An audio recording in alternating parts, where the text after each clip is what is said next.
বন্ধুসকল, মই এজন ট্ৰাক ড্ৰাইভাৰ। নাম বিনোদ কুমাৰ। এয়া মাত্ৰ এটা কাহিনী নহয়, এয়া মোৰ ব্যক্তিগত অভিজ্ঞতা। মানুহে কয় যে ৰাতি ভূতৰ কথা পাতিবলৈ নালাগে, কিন্তু আমাৰ জীৱনটো ৰাতিয়েই আৰম্ভ হয়, য'ত আমি দুভাগ ৰাতিলৈকে ট্ৰাক চলাওঁ। ট্ৰাক চলোৱাটো আমাৰ কাৰণে মাত্ৰ এটা কাম নহয়, এয়া এটা তপস্যা। কোনো নিশা আমি অকলেই যাত্ৰা কৰোঁ, আৰু সেই দীঘল কলা হাইৱেত আমাৰ লগত মাত্ৰ ইঞ্জিনৰ ঘৰ শব্দ আৰু পুৰণি চিনেমাৰ গানহে থাকে। যেতিয়া আপোনালোকে নিজৰ ঘৰত আৰামেৰে শুই থাকে, সেই সময়ত আমি ৰাতিৰ অন্ধকাৰ ফালি দেশৰ এটা চুকৰ পৰা আন এটা চুকলৈ সামগ্ৰী কঢ়িয়াই ফুৰোঁ। আৰু বিশ্বাস কৰক, সেই সময়ত এই ৰাতিৰ নিৰ্জন ৰাস্তাত আমি মাত্ৰ মানুহেই লগ নাপাওঁ, বৰঞ্চ এনেকুৱা কিছুমান অজান অদ্ভুত বস্তু পাওঁ, যাৰ বিষয়ে আপুনি বা মই কেতিয়াও ভাবিবও নোৱাৰোঁ। এই কথা প্ৰায় ৭-৮ বছৰ পুৰণি। মই বহু বছৰ ধৰি লোকৰ ট্ৰাক চলাই অলপকৈ টকা জমা কৰি মই নিজৰ এখন ১৮ চকীয়া ট্ৰাক কিনিছিলোঁ। ট্ৰাকখন ছেকেণ্ড হেণ্ড আছিলে, কিন্তু মোৰ কাৰণে সেয়া কোনো অট্টালিকাতকৈ কম নাছিলে। ট্ৰাকখন কিনাৰ পিছত মই ট্ৰাকখন ধুনীয়াকৈ নতুন পেইণ্ট কৰালোঁ। সেইখন মোৰ ঘৰৰ দৰেকৈ সজালোঁ, আৰু সন্মুখত লিখিছিলোঁ, বাবাৰ আশীৰ্বাদ। মোৰ কাম বহুত ভালকৈ চলি আছিল। য'ত মাহেকত ১০,০০০ টকা কোনোমতে কমাইছিলোঁ, এতিয়া মই ৩০-৪০ হাজাৰ উপাৰ্জন কৰিবলৈ ধৰিছিলোঁ। আৰু হয়তো এই কথাটো কিছুমান লোকৰ হজম হোৱা নাছিল। ধাবাত য'ত আমি সকলো ড্ৰাইভাৰ একেলগে ৰখিছিলোঁ, তাত এতিয়া মোৰ চিনাকি মানুহখিনিৰ দৃষ্টি সলনি হৈ গৈছিল। যিয়ে আগতেই ভাই বুলি চাহ খুৱাইছিল, এতিয়া সিহঁতে মোৰ নতুন গাড়ী আৰু মোৰ উপাৰ্জন দেখি জ্বলিবলৈ ধৰিছিল। আৰু মই ভাবিছিলোঁ যে কেনেকুৱা অদ্ভুত এই দুনিয়া, কেনেকুৱা অদ্ভুত মানুহবিলাক, যিয়ে আনৰ উন্নতিও চাবলৈ নোৱাৰে। মোৰ আজিও বহুত ভালকৈ মনত আছে। সেয়া এটা অমাৱস্যা নিশা আছিল। মই নাছিকৰ পৰা নাগপুৰলৈকে কোনো ফেক্টৰী পাৰ্টছ লৈ যাবলগীয়া আছিল। ৰাতি তেতিয়া ১১মান বাজিছিল। যেতিয়া মাল লোড কৰি ট্ৰাক ওলোৱাৰ সময় হৈছিল, মই ট্ৰাক ষ্টাৰ্ট কৰিলোঁ, ধূপকাঠি জ্বলালোঁ, আৰু হনুমানজীৰ নাম লৈ নিজৰ যাত্ৰালৈ বুলি ৰাওনা হ'লোঁ। কিন্তু নাজানো কিয় সেই নিশাৰ ৰাস্তা বহুতেই নিৰ্জন আছিল, বিশেষকৈ সেই মাইলেজ ঘাট, সেই গোটেই অঞ্চলটো। বৰষুণ এতিয়াই কমিছিলে, আৰু ৰাস্তাৰ পৰা অলপ কলিৰ দৰে ওলাবলৈ ধৰিছিল। মোৰ ট্ৰাকৰ হেডলাইটে সেই ধোঁৱা ফালি লাহে আগবাঢ়ি আছিল। ঘাট পাৰ হওঁতে মোৰ ৰাতি ১মান বাজিছিল। চাৰিওফালে এক অদ্ভুত ধৰণৰ নিৰ্জনতা আছিল। আৰু তেতিয়াই এটা ডাঙৰ কেঁকুৰিত মোৰ চকু ৰাস্তাৰ একেবাৰে সমাজত থকা এটা বস্তুৰ ওপৰত পৰিল। প্ৰথমতে মোৰ এনেকুৱা লাগিছিল যে সেয়া কোনো জন্তু হ'ব, যেন কোনো জন্তু ৰাস্তাৰ মাজত মৰি পৰি আছে। কিন্তু যিমানেই ট্ৰাকখন তাৰ ওচৰ চাপি আহিল, মই দেখিলোঁ যে সেয়া কোনো জন্তু নাছিল। সেয়া এটা টোপোলা আছিল, এটা কলা ৰঙৰ টোপোলা, আৰু ওচৰত ২-৪টা নেমু আৰু কিবা-কিবি বস্তু পৰি আছিল, আৰু তাকো ৰাস্তাৰ একেবাৰে সমাজত। এতিয়ালৈকে মই বুজিবলৈ পাৰিছিলোঁ যে এয়া কোনো কলা যাদু। মানে যেতিয়া কোনোৱে আন কাৰোবাক অপকাৰ কৰিবলৈ বিচাৰে, তেতিয়া সেই ব্যক্তিজনে এনেকুৱা কিছুমান বস্তুৰ সৈতে তন্ত্ৰ-মন্ত্ৰ কৰি ৰাস্তাৰ মাজত বা ৰাস্তাৰ দাঁতিত ৰাখি দিয়ে, আৰু এনেকৈ বিশ্বাস কৰে যে যি গাড়ীয়ে সেই টোপোলাটো চেপি গুচি যাব, তেতিয়া সেই ব্যক্তিজনৰ সকলো সমস্যা, সকলো দোষ সেই গাড়ী আৰু গাড়ীৰ মালিকজনৰ ওপৰলৈ গুচি যাব। আৰু সঁচা ক'বলৈ গ'লে, আমাৰ ড্ৰাইভাৰৰ দুনিয়াত এয়া একেবাৰে সাধাৰণ কথা। মই এনেকুৱা বস্তু ইয়াৰ আগতেও বহুতবাৰ দেখিছিলোঁ, আৰু মই নিজকে সেইবিলাক বস্তুৰ পৰা দূৰতে ৰাখিছিলোঁ। কিন্তু সেই সময়ত মোৰ দ্বাৰা এটা ভুল হৈ গ'ল। নাজানো সেই সময়ত মই কি চিন্তাত ডুবি আছিলোঁ।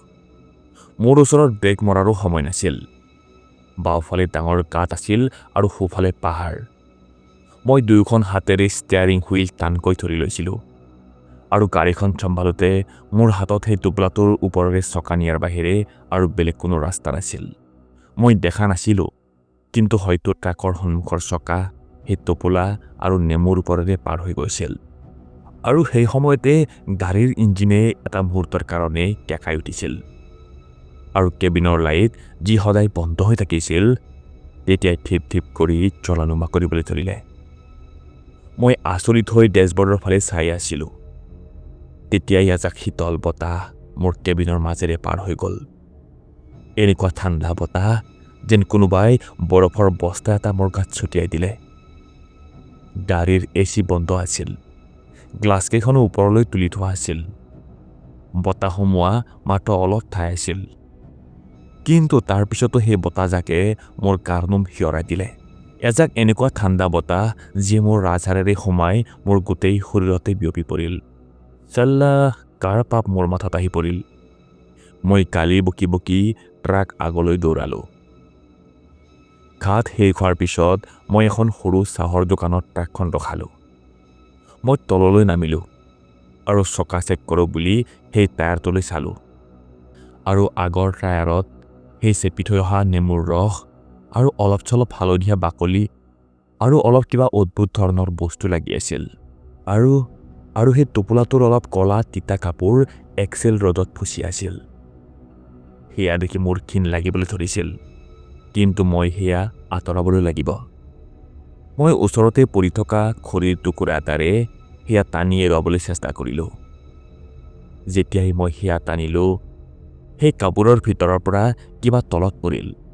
সেয়া লাল সেন্দুৰেৰে ৰঙা কৰি থোৱা, পকা চুলিৰে বন্ধা এটা সৰু ঘিণ লগা পুতলা আছিল। সেই পুতলাটোৰ চকুৰ ঠাইত দুটা ডাঙৰ ডাঙৰ গজাল মাৰি থোৱা আছিল। সেয়া দেখি এটা মুহূৰ্তৰ কাৰণে মোৰ হাত কঁপি গ'ল। সেয়া দেখি মোৰ নাজানো কিয় এনেকুৱা লাগিলে যে এয়া কোনো সাধাৰণ তন্ত্ৰ-মন্ত্ৰ নহয়।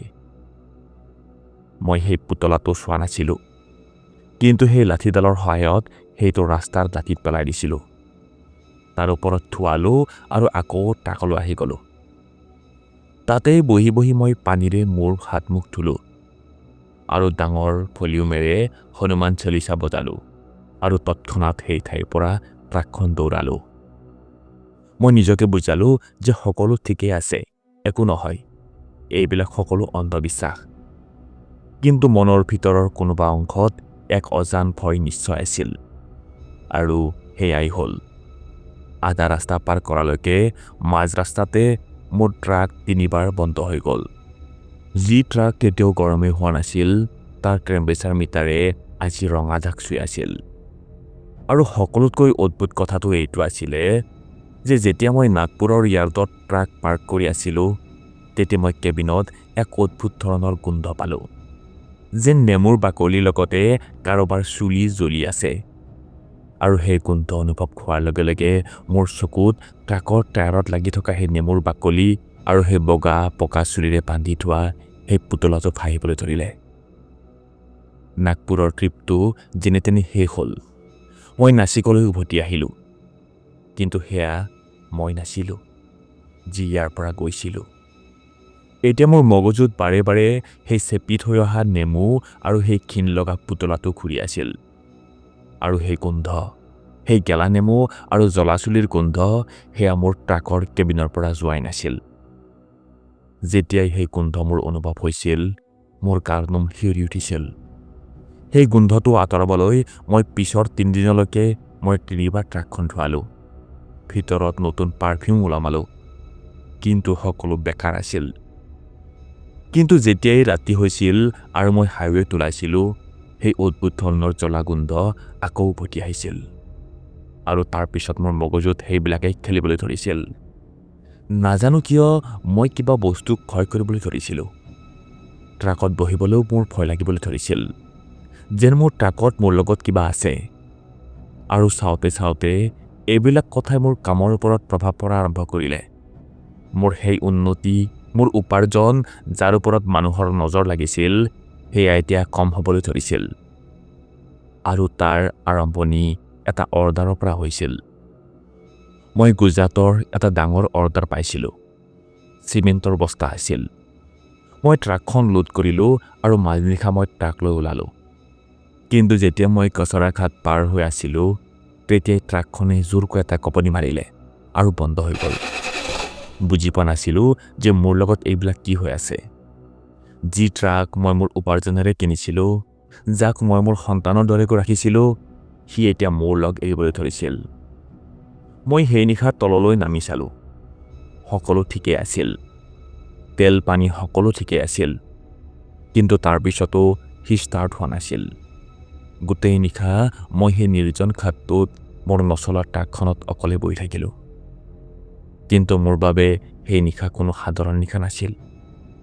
সেই নিশা মই এটা অদ্ভুত বস্তুৰ অনুভৱ কৰিছিলোঁ। সেই নিশা আৰু সেই নিৰ্জনতাত মই দুটা শব্দ শুনিবলৈ ধৰিছিলোঁ।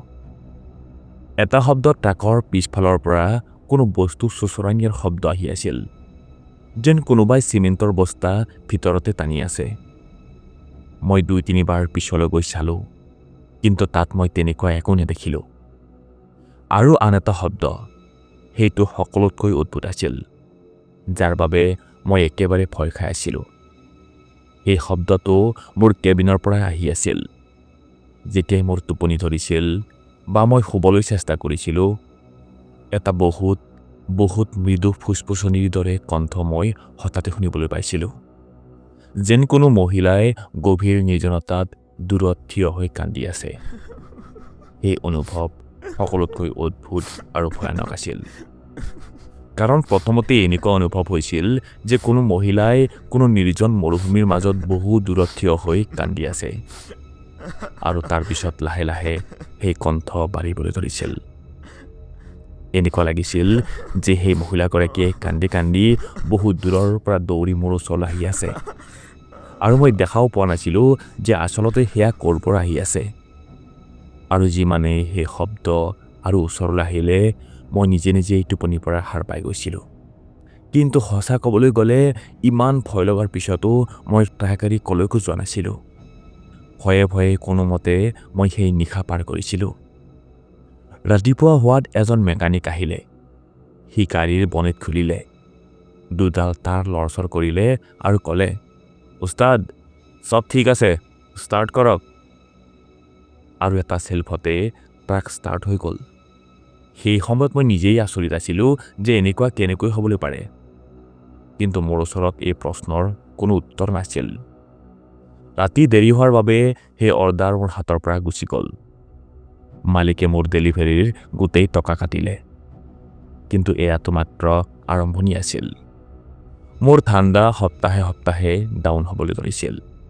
কেতিয়াবা টায়াৰ পামচাৰ হৈ গৈছিল, কেতিয়াবা ইঞ্জিন অভাৰহিট হৈ গৈছিল, বা কেতিয়াবা ব্ৰেকে কাম কৰা নাছিল। যি ক্লায়েণ্টে মোক আগতে এডভান্স দিছিলে, তেওঁলোকে এতিয়া মোৰ ফোনেই উঠোৱা নাছিল। সকলোৱে মোক আওকাণ কৰিছিল। আৰু যিমানেই টকা হাতৰ পৰা গৈ আছিল, ময়ো সলনি হ'বলৈ ধৰিছিলোঁ। মোৰ স্বভাৱ যি আগতে হাঁহিমুখীয়া আছিল, সেয়া এতিয়া খিংখিঙীয়া হৈ গৈছিল। মই ধাবাত সৰু সৰু কথাতে কাজিয়া কৰা আৰম্ভ কৰি দিছিলোঁ। চাহ দোকানীবিলাকক গালি দিবলৈ ধৰিছিলোঁ। যিকেইজন ট্ৰাক ড্ৰাইভাৰ মোৰ বন্ধু আছিল, তেওঁলোকেও এতিয়া মোৰ পৰা দূৰত থাকিবলৈ ধৰিছিল। তেওঁলোকৰ কোনোৱে মোক কৈছিল, "বিনোদ, তই আগৰ দৰে একেবাৰে নাই। তই সলনি হৈ গৈছ। তোৰ চকুত এতিয়া সেই উজ্জ্বলতা নাই। তোৰ চকু অনবৰতে ৰঙা হৈ থাকে, যেন বহু নিশাৰ পৰা তই শোৱাই নাই।" হয়তো সিহঁতে জনা নজনাকৈ সঁচা কথাকে কৈছিল। মই সঁচাকৈয়ে শুবলৈ পৰা নাছিলোঁ। মনতে নাই মই কিমান নিশাৰ পৰা ভালকৈ শুবলৈ পৰা নাছিলোঁ। মই কেবিনত যেতিয়া শুবলৈ চেষ্টা কৰিছিলোঁ, তেতিয়া এনেকুৱা লাগিছিল যে কিবা বস্তু মোৰ গাৰ ওপৰত ঘূৰি আছে। সেই ঠাণ্ডা, সেই বৰফৰ দৰে ঠাণ্ডা, যি সেই নিশা মই ঘাটত অনুভৱ কৰিছিলোঁ, সেয়া এতিয়া মোৰ লগতে থাকিছিল। মই গৰম কম্বল উৰি শুওঁ, তথাপিও মোৰ তাত কচকচাইছিল। আৰু সকলোতকৈ ভয়ানক কথা, মোৰ এতিয়া কঁপনি উঠা আৰম্ভ হৈ গৈছিল। মই হয়তো ভালকৈ ক'বলৈ নোৱাৰিম সেই অনুভৱ কেনেকুৱা আছিল, কিন্তু মই চেষ্টা কৰোঁ। এনেকুৱা হৈছিলে যে ধৰি লওক মই ট্ৰাক চলাই আছোঁ আৰু সন্মুখৰ হাইৱে একেবাৰে খালী। ৰাস্তা একেবাৰে স্পষ্টকৈ দেখিবলৈ পাইছিলোঁ। আৰু হঠাতে যেতিয়া চকু মেলিছিলোঁ তেতিয়া ৰাতিপুৱা 5 বা 6 মান বাজিছিল আৰু ট্ৰাকখন গৈ কোনো নিৰ্জন ঠাই বা কোনো গাঁৱৰ কেঁচা ৰাস্তাত গৈ থিয় হৈ থাকিছিল। এনেকুৱা লাগিছিল যে কোনোবাই মোৰ মগজুৰ ছুইচ অফ কৰি সি এটা নিয়ন্ত্ৰণত লৈছিল। ইঞ্জিন বন্ধ আৰু গাড়ীত সেই অদ্ভুত ধৰণৰ দুৰ্গন্ধ অনুভৱ হ'বলৈ ধৰিছিল। আৰু সেই ষ্টিয়াৰিং হুইল সেইডাল মোৰ খামেৰে তিতি থকা হাতখনেৰে আঠা আঠা হৈ গৈছিল, যেন তাৰ ওপৰত কোনোবাই নেমুৰ ৰস মিহলাই দিছে। আৰু মোৰ অলপো মনত নাথাকে যে মই তাত কেনেকৈ গৈছিলোঁ। ইমানবিলাক হোৱাৰ পিছতো মই নিজকে বুজাওঁ, মিছামিছি সাহস দিছিলোঁ যে সকলো ঠিকেই আছে। কিন্তু এদিন নিশা মই একেবাৰে ভাগি পৰিলোঁ। মোৰ ট্ৰাক, যি মোৰ গৌৰৱ আছিল, তাৰ কিস্তি মই দিবলৈ পৰা নাছিলোঁ। বেংকৰ পৰা সদায় ফোন আহিবলৈ ধৰিছিল। মোৰ গাড়ী কেৱল তেলৰ ডিপুত থিয় হৈ থাকিছিল। কোনো কাম নাই, কোনো ডেলিভাৰী নাই। আৰু অৱশেষত মই হাৰ মানিব লগা হ'ল। এনেকৈ এদিন মোৰ লগৰ সকলো ট্ৰাক নিজৰ নিজৰ কামলৈ ওলাই গৈছিল। মাত্ৰ মোৰ ট্ৰাকখন এটা চুকত একেবাৰে শেষত থিয় হৈ আছিল। আৰু মই সেই সময়ত ষ্টিয়াৰিং হুইলত মূৰটো খুন্দিয়াই খুন্দিয়াই কান্দি আছিলোঁ। হে ভগৱান, এনেকুৱা কি পাপ কৰিলোঁ মই? তেতিয়াই মোৰ কিবা এটা অনুভৱ হ'ল। কেবিনৰ ভিতৰত আন্ধাৰ আছিল। মোৰ চকু মোৰ চিটৰ তলতে কিবা এটা চিকমিকাই থকা বস্তুৰ ওপৰত পৰিল। মই হাউলি সেইটো উঠালোঁ। সেয়া এটা গজাল আছিল। হয়তো সেইটোৱে গজাল যি সেই পুতলাটোৰ চকুত বিন্ধাই থোৱা আছিল।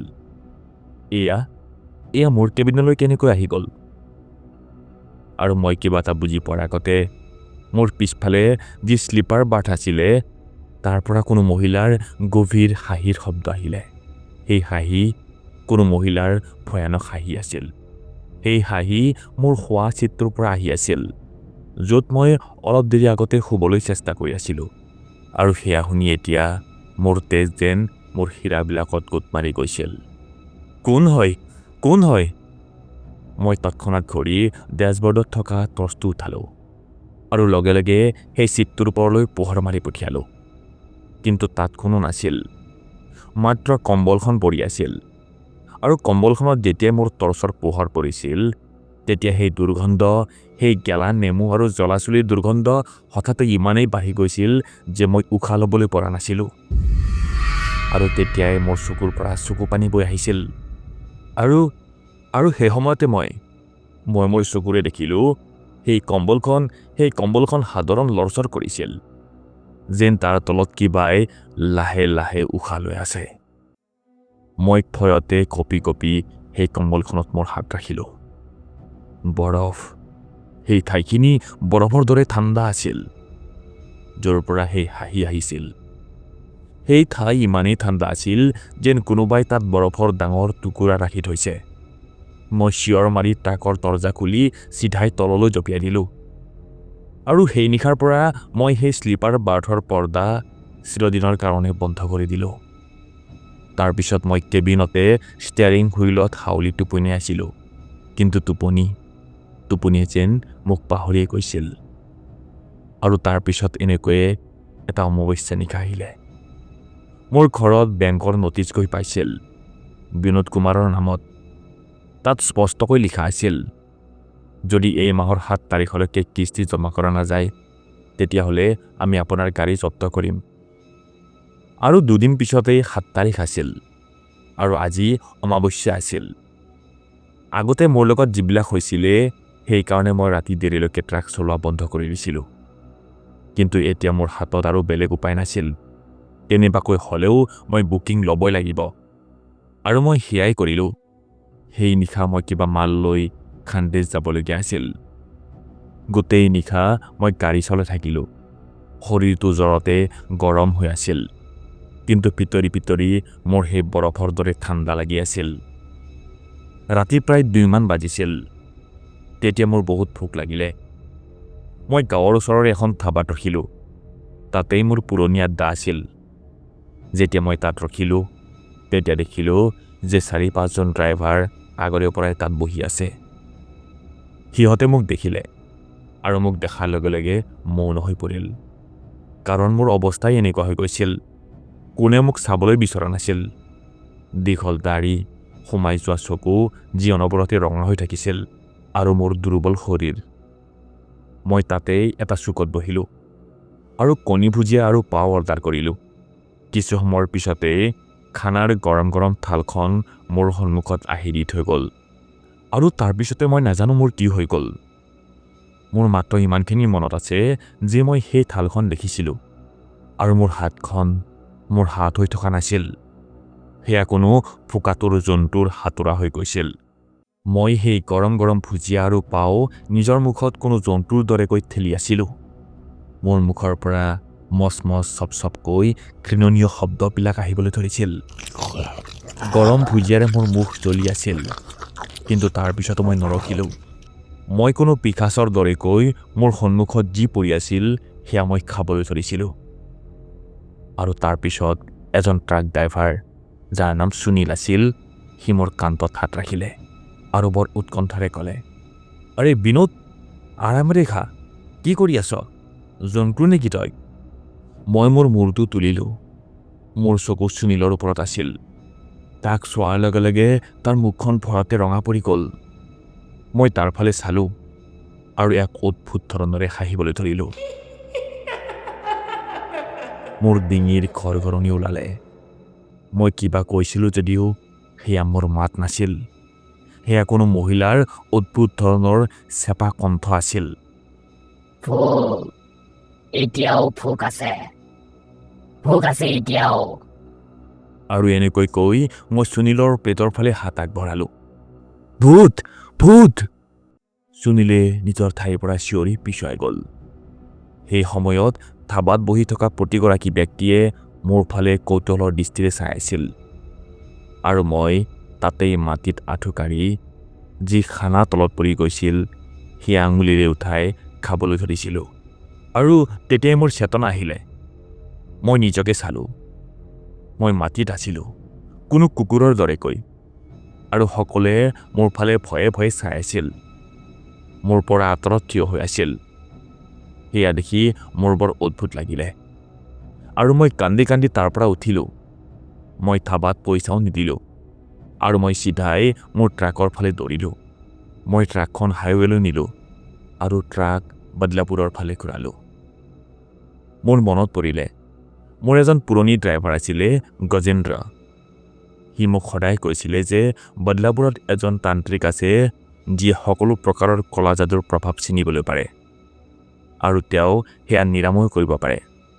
ইয়াৰ আগতে মই এইবিলাক কথাত ইমান বিশ্বাস কৰা নাছিলোঁ, কিন্তু এতিয়া মোৰ এনেকুৱা লাগিছিল যে হয়তো সেয়াই মোৰ শেষ ৰাস্তা। মই পাগলৰ দৰেকৈ ট্ৰাক দৌৰাই থাকিলোঁ। বদলাপুৰৰ সেই বাইপাছ এতিয়া মোৰ কাৰণে জীৱন আৰু মৃত্যুৰ প্ৰশ্ন আছিল। মোৰ হাত ষ্টেয়াৰিং হুইলত কঁপি আছিল, আৰু মই বাৰে বাৰে ছাইড মিৰৰত মোৰ পিছফালে থকা স্লিপাৰ বাৰ্থত লাগি থকা পৰ্দাখনৰ ফালে চাইছিলোঁ। মোৰ ভয় আছিলে যে সেই লেতেৰা পানীৰে ফুলি থকা চেহেৰাটোৱে মোক চাই আছে নেকি বুলি। বদলাপুৰত উপস্থিত হৈ মই সেই গজেন্দ্ৰৰ বিষয়ে ধাবাত সুধিলোঁ, কিন্তু তাত গজেন্দ্ৰৰ বিষয়ে কোনেও একো জনা নাছিল। তাৰপিছতে তাৰ ওচৰৰে আন এখন ধাবালৈ গৈ মই কঁপি কঁপি ভঙা কণ্ঠৰে মাত্ৰ এটা নাম ল'লোঁ, ভগত। সেই বাবা ভগতক ক'ত পাম? ধাবাৰ মালিকে মোৰ ফালে চাবলৈ ধৰিলে। তাৰপিছত ধাবাৰ মালিকে তেওঁৰ মুখত যি আছিলে সেয়া থুৱাই লৈ ক'লে, আগত হাইৱেৰ সিটো পাৰত য'ত ভঙা চিঙা গাড়ীবিলাক যে পৰি আছে, তাতেই পাবা সেই বাবাক। কিন্তু ওস্তাদ, মই যিমানখিনি জানো তেওঁ জীৱিত মানুহৰ সমস্যা সমাধান নকৰে। মই তেওঁৰ কথা শেষ হোৱাৰ আগতেই তাৰ পৰা ওলাই আহিলোঁ। বাবা ভগত তেওঁৰ প্ৰকৃত নাম নহয়। মই মাত্ৰ তেওঁৰ নামটো সলাই পিছৰ কাহিনী শুনাইছোঁ। তাৰপিছত মই দৌৰি হাইৱেৰ সিটো পাৰ পালোঁ। ভঙা চিঙা ট্ৰাকৰ কবৰস্থান এটাৰ মাজতে এটা ভঙা পুৰণি বাছৰ বডি ৰখা আছিল। হয়তো সেয়াই বাবা ভগতৰ স্থান আছিল, কাৰণ ভিতৰৰ পৰা ধূপ, সস্তীয়া ভাং আৰু জ্বলা ডিজেলৰ গোন্ধ আহি আছিল। মই ভিতৰত সোমালোঁ। দেখিলোঁ ভিতৰত খুব মৰা অন্ধকাৰ। আৰু তাতে এটা পুৰণি চিটত ভেজা দি বহি আছিল বাবা ভগত। বাবা, মই মাত লগালোঁ, কিন্তু সন্মুখৰ পৰা কোনো ধৰণৰ প্ৰতিক্ৰিয়া নহ'ল। তেওঁ ৭০ বছৰ পাৰ হৈ যোৱা এজন বুঢ়া ব্যক্তি আছিল। তেওঁ এখন পুৰণি লেতেৰা লুঙি পিন্ধি আছিল। তেওঁৰ এটা চকু একেবাৰে ঠিকে আছিল, কিন্তু আনটো চকু একেবাৰে বগা গাখীৰৰ দৰে আছিল, যিটো আন্ধাৰত জিলিকি আছিল। বাবা ভগতে তেওঁৰ বগা চকুটো মোৰ ফালে ঘূৰাই মোক ক'লে, ক। আৰু মই ক'লোঁ, বাবা, মই এজন ট্ৰাক ড্ৰাইভাৰ। এনেকৈ কৈ সেই ভঙা ট্ৰাকখনৰ তলত বহি সৰু ল'ৰাৰ দৰে কান্দিবলৈ ধৰিলোঁ। মই তেওঁক সকলো কথা ক'লোঁ। সেই কলা টোপোলা, সেই বৰফৰ দৰে শীতলতা, মোৰ ট্ৰাকখন বাৰে বাৰে বন্ধ হৈ যোৱা, সেই গজালটো আৰু সেই ধাবাৰ ঘৃণনীয় কথাটো, যেতিয়া মই মাটিত পৰা খানা খাইছিলোঁ। ভগত বাবাই মোৰ কাহিনী শুনি কোনো পুতলাৰ দৰে নিজৰ মূৰটো কেৱল লৰচৰ কৰি আছিল। যেতিয়া মই মৌন হ'লোঁ, তেতিয়া তেওঁ নিজৰ জেপৰ পৰা ভস্মৰ এটা টুকুৰা উলিয়ালে আৰু এক চিকুট লৈ সেয়া বতাহত ফুৱাই দিলে। বাবা ভগতে নিজৰ গহীন কণ্ঠৰে ক'লে, জলন, হয়তো তোৰ উন্নতি কাৰোবাৰ সহ্য নহ'ল। বিনোদ নাম হয় ন তোৰ? চা, এয়া কোনো সাধাৰণ ভূত প্ৰেত নহয়। এয়া বাঙালী ক্ৰিয়া, এটা এনেকুৱা পিশাচ যে উন্নতিৰ ৰাস্তাত বাধা দিয়ে। সেইটোৱে তোৰ পিছত লগাইছে। সি প্ৰথমতে ৰাস্তা খায়, পিছত গাড়ী খায়, আৰু অৱশেষত মালিকক খায়। বাবাৰ কথা শুনি মই ভয়তে কঁপি আছিলোঁ। বাবা, মোক উদ্ধাৰ কৰক। তাক উলিয়াই দিয়ক মোৰ ট্ৰাকৰ পৰা, মোৰ শৰীৰৰ পৰা, মোৰ জীৱনৰ পৰা। চুপ থাক। বাবা ভগতে তেওঁৰ ওচৰত থকা কিবা বস্তু মোৰ ওপৰত পেলাই মোক মনে মনে থাকিবলৈ ক'লে। ই তোৰ শৰীৰত নাই, ই তোৰ গাড়ীত আছে। সেই যে টোপোলাটো তই চেপিছিলি, সেইটো তোৰ গাড়ীৰ বডিত লাগি ধৰিলে। সি এতিয়া তোৰ গাড়ীত কোনো যাত্ৰীৰ দৰে বহি গ'ল। যেতিয়ালৈকে সি তাৰ লক্ষ্যস্থানত উপস্থিত নহয়, সি গাড়ী নেৰে। বাবা ভগত নিজৰ ঠাইৰ পৰা উঠিলে। সেই সময়ত তেওঁৰ বগা চকু আন্ধাৰতো মোৰ ফালে ঘূৰি থকা যেন অনুভৱ হৈছিল। তাৰপিছত নিজৰ ঠাইৰ পৰা উঠি বাবাই মোক আদেশ দিলে, যা, তোৰ যিটো চকাই সেই নেমু চেপিছিলে, সেই চকাটোৰ এক্সেলত লাগি থকা গিৰিচ আঙুলিত লগাই লৈ আহ। সেই সময়ত মোৰ ভৰি যেন নিথৰ হৈ পৰিছিল। যা, তেওঁ একেবাৰে চিঞৰি কৰে, আৰু মই কঁপি কঁপি নিজৰ ট্ৰাকলৈকে দৌৰিলোঁ। এই সময়ত নিশা ৩ বাজিছিল। মই চকাৰ তললৈ হাউলি সেই লেতেৰা কলা এক্সেলত হাত লগালোঁ, আৰু আঙুলিত এটা চিপচিপীয়া ঠাণ্ডা গিৰিচ লাগি গ'ল। মই তৎক্ষণাত সেয়া লৈ বাবাৰ ওচৰলৈ উভতি আহিলোঁ। বাবাই এটা ষ্টীলৰ বাতি ল'লে আৰু সেইটোত নিজৰ ওচৰতে থকা বটলৰ পৰা অলপ ডিজেল ঢালিলে, আৰু তেওঁ মোৰ আঙুলিটোৰ পৰাই গিৰিচ ল'লে আৰু সেই ডিজেলত মিহলাই দিলে। আৰু তাৰপিছত তেওঁ নিজৰ জেপৰ পৰা এটা বিড়ি উলিয়ালে, বিড়ি জ্বলালে, আৰু সেই জ্বলি থকা বিড়িটো বাতিটোত পেলাই দিলে। এটা জোৰকৈ ধামাকা হৈ গ'ল, আৰু ডিজেলখিনি এটা লেতেৰা সেউজীয়া লাৰ সৈতে জ্বলি উঠিল। গোটেই বাছখনৰ ভিতৰতে জ্বলা চুলি আৰু গেলা নেমুৰ দুৰ্গন্ধৰে ভৰি পৰিল। বাবা ভগতে সেই সেউজীয়া জুইখিনিৰ ফালে চাবলৈ ধৰিলে, আৰু বাবাৰ কণ্ঠ একেবাৰে সলনি হৈ গ'ল। এতিয়া তেওঁ আন কাৰোবাৰ কণ্ঠৰে কৈ আছিল, দেখি আছো, সকলো দেখি আছো। এটা হাইৱে, এজনী নাৰী, নাই, সিহঁত দুজন আছে, এজনী নাৰী আৰু এজন পুৰুষ। সেই নাৰী, সেই ধাবাত, তাই তোৰ পিছত আছে। আৰু তেতিয়াই সেই সেউজীয়া জুইখিনিৰ পৰা যি পোহৰ ওপৰলৈ উঠি আছিল, তাৰ পৰা মই পিছফালৰ আইনাখনত এজনী চিঞৰি থকা মহিলাৰ মুখ দেখিলোঁ। এটা ফুলি থকা কলা পৰি যোৱা মুখমণ্ডল। সেয়া দেখি মই ভয়তে একেবাৰে পিছুৱাই আহিলোঁ। আৰু তেতিয়াই সেই বাবাই এমুঠি ভস্ম লৈ সেই জ্বলি থকা বাতিটোত মাৰি জুইকুৰা নুমাই দিলে। আৰু জুইকুৰা নুমাই যোৱাৰ লগে লগে সেই বাছখনত মৃত্যুৰ দৰে নিৰ্জনতা বিয়পি পৰিল। বাবাই মোৰ ফালে উভতি চালে। বিনোদ হয় ন তোৰ নাম? তোৰ হাতত দুটা ৰাস্তা আছে। হয় তই তোৰ ট্ৰাকখন, তোৰ প্ৰাণ সেইখন এৰি তৎক্ষণাত ইয়াৰ পৰা পলাই যা, নহ'লে এই বাতিটো ওলটাই দে। ওলটাই দিওঁ? যিয়ে যেনেকৈ পালিছে তেনেকৈয়ে কাটিবলৈ লাগিব। যিয়ে ইয়াক পঠিয়াইছে এই পিশাচিনী তাৰ ওচৰলৈকে উভতি যাব। আৰু সকলো যদি ঠিক থাকে তেনেহ'লে সকলো ঠিক হৈ যাব। মই মান্তি আছোঁ বাবা, মই থুকাথুকি কণ্ঠৰে ক'লোঁ। মই সেই পাপীক সোধাই নিয়াৰো মই তাক। বাবা ভগতে হাঁহিলে আৰু মোৰ কান্ধত হাতেৰে থাপৰ মাৰি ক'লে, ইমান সহজ নহয়। সেই পিশাচিনীয়ে তোৰ গাড়ীত তাইৰ ঘৰ বুলি বহি আছে। তাইক বাহিৰলৈ উলিয়াবলৈ আমি ট্ৰাকৰ কেবিনলৈ যাবলৈ লাগিব। আৰু তাইক বাহিৰলৈ মতাৰ আহিলা তই নিজে হ'বলৈ লাগিব। সেই নিশা ভঙা চিঙা ট্ৰাকৰ সেই কবৰস্থানৰ বতাহেও উশাহ ৰখাই ৰাখিছিল। ওচৰ পাজৰে ইমান নিৰ্জনতা আছিল, মই মোৰ নিজৰ বুকুৰ ধপধপনিও হাতুৰিৰ কোবৰ নিচিনাকৈ শুনিবলৈ পাইছিলোঁ। বাবা ভগত মোৰ ট্ৰাকৰ কেবিনত উঠিলে। তেওঁ উঠাৰ লগে লগে ট্ৰাকৰ ছাছপেনশ্যন অলপ তললৈ গ'ল, যেন ট্ৰাকৰ ওজন হঠাতে বাঢ়ি গ'ল। সেই কেলা নেমু আৰু জ্বলা চুলিৰ গোন্ধ সেয়া এতিয়া অসহনীয় হৈ উঠিছিল। মোৰ চকু জ্বলা পোৰা কৰিবলৈ ধৰিছিল, যেন কোনোবাই এচিড ছটিয়াই দিলে। বাবা ভগতে এডাল মামৰে ধৰা ওজন ৰেঞ্চ মোৰ কোচত ৰাখিলে। তাত বান্ধি থোৱা লাল ৰছীডাল তেজৰ দৰে গাঢ় যেন লাগিছিল। বাবাই মোৰ চকুলৈ চালে। তেওঁৰ সেই বগা চকুটো এতিয়া কঁপি আছিল। আৰু তাৰপিছত তেওঁ আকৌ গভীৰ কণ্ঠস্বৰত ক'লে, বিনোদ, আজি ৰাতিটো কেৱল তোৰ জীৱনৰ পৰীক্ষাই নহয়, এই পিশাচিনী বৰ ফোকাটোৰ। মই তাইক আঁতৰাবলৈ গৈ আছোঁ। সেইকাৰণে তাই তোক নেৰে।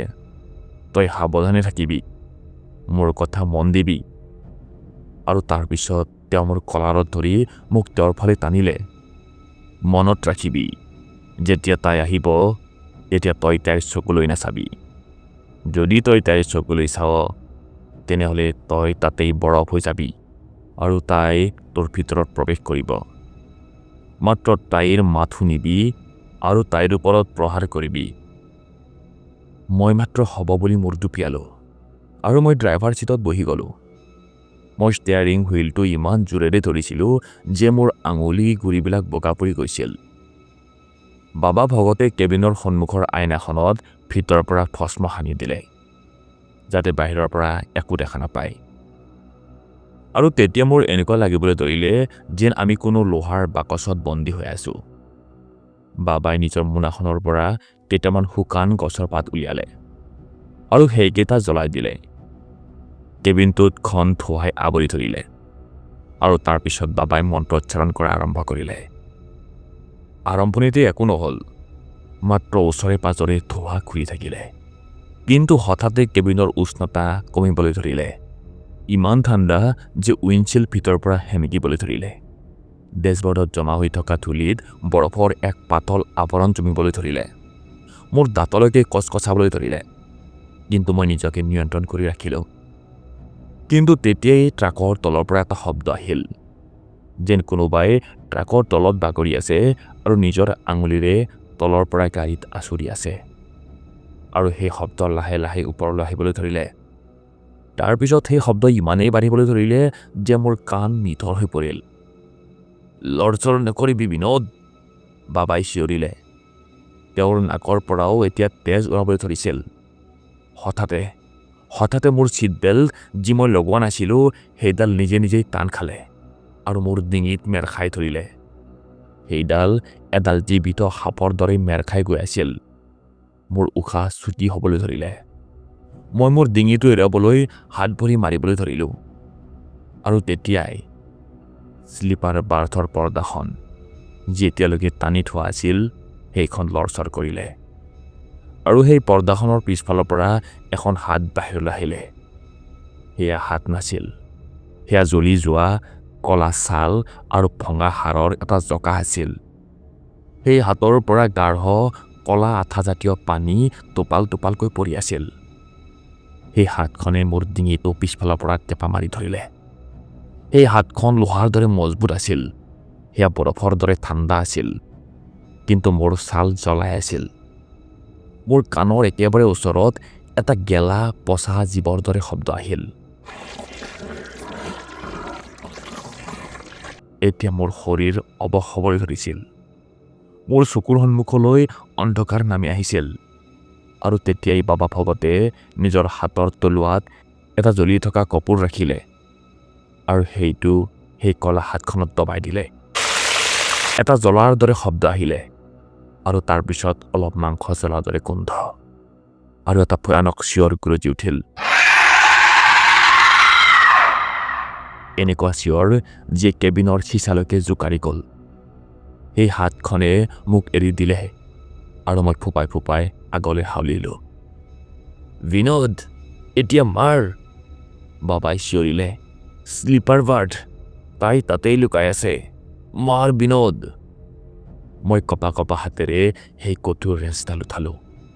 মোৰ শৰীৰে মোৰ লগ দিয়া নাছিল। মোৰ এনেকুৱা লাগিছিল যেন মোৰ কান্ধত বহুত ডাঙৰ বোজা এটা আছে। মই একেবাৰে জোৰ লগাই পিছলৈ ঘূৰিলোঁ। স্লিপাৰ বাৰ্থৰ পৰ্দা এতিয়া ফাটি গৈছিল আৰু তাত সেই আন্ধাৰ চুকটোত তাই বহি আছিল। সেয়া কোনো পুতলা নাছিল, সেয়া এজনী মহিলা আছিল, যাৰ শৰীৰটো কোনো দুৰ্ঘটনাত চাপা গৈছিল। তাইৰ মূৰটো ডিঙিৰ লগত ওলোটাকৈ জোৰা লাগি আছিল। তাইৰ চকু সেই গজাল মাৰি থোৱা চকু নাছিল।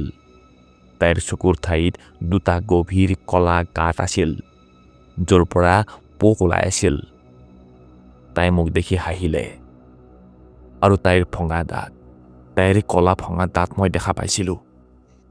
তাই নিজৰ মুখখন মেলিলে আৰু হাজাৰ হাজাৰ মাখিয়ে ফেন ফেনোৱা শব্দ আহিলে।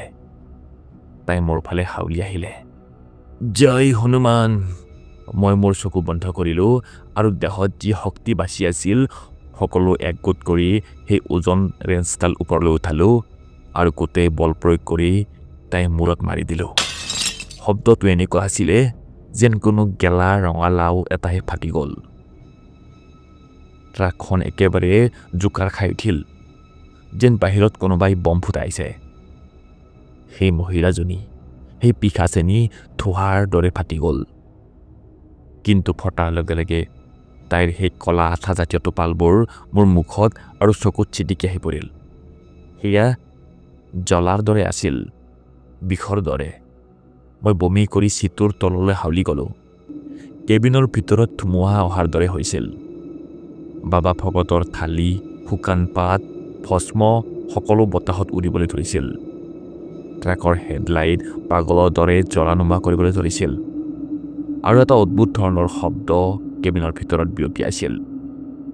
বাবা ভগতে নিজৰ শেষ শক্তি প্ৰয়োগ কৰি নিজৰ ওচৰত থকা সেই সেউজীয়া ভস্মখিনি উঠালে আৰু স্লিপাৰ বাৰ্থৰ ফালে ছটিয়াই বকিবলৈ ধৰিলে। গুচি যা, গুচি যা, তোক যিয়ে পঠিয়াইছিল তাৰ ওচৰলৈ যা, তাৰ আত্মাক নিজৰ বন্দী বনা, যা। এটা মুহূৰ্তৰ কাৰণে মোৰ এনেকুৱা লাগিল যেন কোনোবাই ট্ৰাকৰ ভিতৰৰ পৰা সকলো বতাহ টানি নিছে। মোৰ কাণ নিথৰ হৈ পৰিল আৰু তাৰপিছত সকলো শান্ত হৈ গ'ল। এটা ক্ষণতে সকলো ৰৈ গ'ল।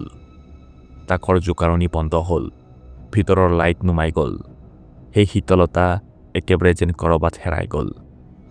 মই ট্ৰাকৰ ভিতৰত পৰি কেঁকাই আছিলোঁ। মোৰ ডিঙিত সেই কলা হাতখনে জ্বলোৱা ছাপ আছিল। মোৰ গোটেই শৰীৰ বিষতে ভাগি পৰিছিল। বাবা ভগত এতিয়া চিটত অজ্ঞান হৈ পৰি আছিল। তেওঁৰ নাক আৰু কাণৰ পৰা অলপ তেজ বৈ আহিছিল। তেওঁ কপা কপা হাতেৰে মোৰ ফালে ইংগিত ধৰিলে আৰু ভাগৰুৱা কণ্ঠৰে ক'লে, তাই গুচি গৈছে বিনোদ, কিন্তু একেবাৰে নহয়, তাই ওলোটা হয়। এতিয়া তাই আকৌ নিজৰ মালিকক বিচাৰি আছে। কিন্তু যদি তাই আকৌ উভতি আহে তেনেহ'লে তোক আৰু কোনেও বচাব নোৱাৰে। সেই তই এতিয়াই ট্ৰাক এৰি গুচি যা, পিছত আহি লৈ যাবি, কাৰণ ইয়াতকৈ বেছি মই একো কৰিবলৈ নোৱাৰোঁ। সেই নিশাৰ পিছত সকলো একেবাৰে সলনি হৈ গ'ল। মই সেই নিশাৰ পিছত এসপ্তাহলৈকে বিচনাৰ পৰা উঠিবলৈ পৰা নাছিলোঁ। জ্বৰে মোক ভাঙি পেলাইছিল। কিন্তু যেতিয়া মই উঠিলোঁ তেতিয়া মোৰ সেই ভয় নোহোৱা হৈ গৈছিল। মোৰ ট্ৰাক সেয়া এতিয়া মোৰ আছিল, আৰু সেয়া কেতিয়াও আৰু বন্ধ হোৱা নাছিল। মোৰ ঠাণ্ডা লাহে লাহে আগৰ ৰূপত আহিবলৈ ধৰিলে। মই মোৰ ট্ৰাকখন আকৌ পেইণ্ট কৰালোঁ, আৰু এতিয়া তাৰ পৰা সেই দুৰ্গন্ধ চিৰদিনৰ কাৰণে গুচি গৈছিল। ঠিক এমাহ পাৰ হৈছিল।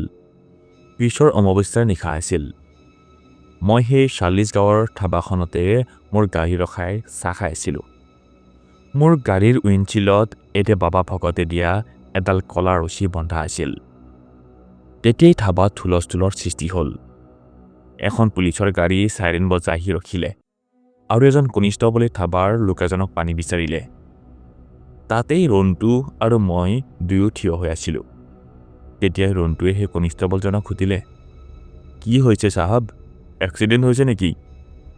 কনিষ্টবলে পানী খাই ভয়ৰ ভাৱেৰে ক'লে, আৰে এক্সিডেণ্ট হ'লেও ঠিকেই আছিল, কিন্তু বৰ অদ্ভুত কথা হ'ল, একো বুজি পোৱা নাই। আগত এখন ট্ৰাক পাইছোঁ, নতুন ট্ৰাক, মালিকে নিজেই চলাই আছিল চাগে, ৰঞ্জিত সিং নাম হয় তাৰ। মোৰ চাহৰ গিলাচ ওঠতে ৰৈ গ'ল। অৰুণটোৱে তাৰপিছত সুধিলে, তেনেহ'লে কি হ'ল? কি ট্ৰাকত লুটপাট চলিলে নেকি? কনিষ্টবলে নাই বুলি মূৰ জোকাৰিলে। তেওঁৰ মুখমণ্ডল হালধীয়া পৰি গৈছিল। নাই, ট্ৰাকখন ৰাস্তাৰ কাষতে ৰখোৱা আছে, কিন্তু ভিতৰৰ দৃশ্য বৰ অদ্ভুত আছিল। ৰঞ্জিত তাৰ কেবিনতে আছিল। ষ্টিয়াৰিং হুইল ৰঞ্জিতৰ বুকুত আৰপাৰ হৈ আছিল। কিন্তু অদ্ভুত কথা এইটো আছিল, এনেকৈ কৈ তেওঁ মৌন হৈ পৰিল। কি? ৰন্টুৱে আকৌ সুধিলে। কনিষ্টবলে মৃদুস্বৰত ক'লে, তাৰ বডি একেবাৰে কলা পৰি গৈছিল, যেন তাক কোনোবাই ভিতৰৰ পৰা জ্বলাইহে দিছে। আৰু কেবিনৰ ভিতৰত তেজ নহয়, বৰঞ্চ কলা আঠাজাতীয় গিৰিজ আৰু গেলা নেমুৰ ৰস বিয়পি আছিল। আৰু সকলোতকৈ ভয়ানক কথা, ৰঞ্জিতৰ মুখখন মেলি কোনোবাই এডাল ৰেঞ্চ ভৰাই ৰাখিছিল। এনেকৈ কৈ কনিষ্টবলে মোৰ ফালে চালে, যেন তেওঁৰ অনুভৱ হৈ গৈছে যে মই তেওঁৰ কথা শুনি আছোঁ। মই তেওঁৰ ফালে ধ্যান নিদিলোঁ। মই মোৰ চাহৰ থোকটো গিলিলোঁ। চাহ অলপ কাঢ়া আছিল, কিন্তু মই শান্তি পালোঁ। মই লাহেকৈ নিজৰ পকেটত হাত ভৰালোঁ। মোৰ জেপত সেই সৰু গজালটো আছিল, যি মই সেইদিনা ৰাতি গাড়ীত পাইছিলোঁ। মই সেইটো উলিয়ালোঁ, আৰু মনে মনে গৈ সেইটো ধাবাৰ ওচৰৰে বৈ থকা এটা নলাত পেলাই দিলোঁ। তাৰপিছত মই মোৰ ট্ৰাকলৈ গ'লোঁ। মই ট্ৰাক ষ্টাৰ্ট কৰিলোঁ। বাবাৰ আশীৰ্বাদৰ হৰ্ণ বজালোঁ, আৰু ৰাতিৰ অন্ধকাৰ হাইৱেত নিৰ্ভয়ে ওলাই আহিলোঁ। কাৰণ এতিয়া মই জানিছিলোঁ যে যিয়ে লোকলৈ হুল পুতে সি নিজেই তাতে ফুটি মৰে। আৰু হাইৱে যাৰ যি হয় সেয়া সকলোকে উভতাই দিয়ে। বন্ধুসকল, এয়া আছিল আজিৰ কাহিনী।